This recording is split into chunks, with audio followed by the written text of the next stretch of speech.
Hey everybody, welcome to the Ronline Report. There is some breaking news on the Shawn Rhoden story. I spoke with someone who was very close to the case. I cannot say who, but trust me, this is someone on the inside. This information is 100% accurate and reliable. It's not a friend of a friend, or I heard this or I heard that. This is completely reliable information, and it is this.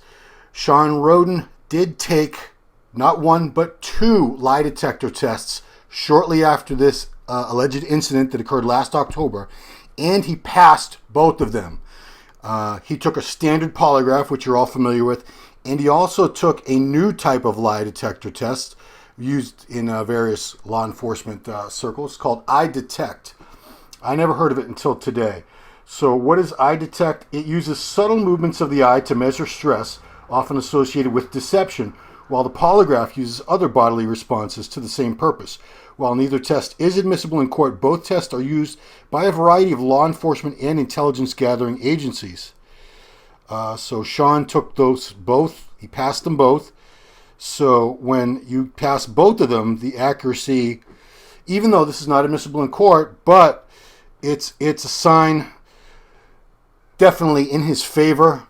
And right now, because in a case like this, often a person is tried in the court of public opinion long before they have their actual day in court, with a defense attorney and with evidence being presented and testimony and things like that. And especially a rape case, it carries such a negative stigma. Just being accused of rape can do a lot of damage to a person's reputation, to their career. Even if they're found innocent, not guilty, it still has a very, very lingering effect on their lives. A negative effect. In the case like Shawn, this is his life, this is his career. You know, his reputation is on the line, and you know, as we keep saying, innocent until proven guilty. This is something that's going to come up. There's going to be a lot more evidence, and it's going to be coming out very soon. But here's one thing I want you guys to know, because you know, if Shawn is not guilty, if he is in fact innocent, I would definitely support him from here on in. If he's guilty, you know, I wouldn't. But everyone has the right to a fair trial. And in a case like this, where people are already making up their minds based on whatever, because he's a big guy, because he's a bodybuilder, people make assumptions based just on that, on appearance and what the person does for a living.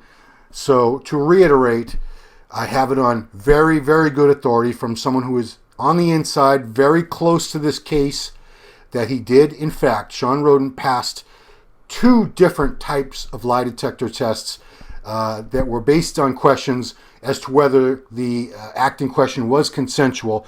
He maintained that it was consensual in his answers, and he passed. So more is going to be developing. This is a story that we're going to keep hearing about as it progresses, but I wanted to get that out there for now. It's important that we start getting anything that's in his favor out there as well, just to keep the balance, because he is Mr. Olympia. He is the reigning Mr. Olympia, and if he is indeed innocent, then you know, our sport needs to stand up for him. That's all. Very quick one today, and as I said, more news to come in the days and weeks to follow. Thanks for watching.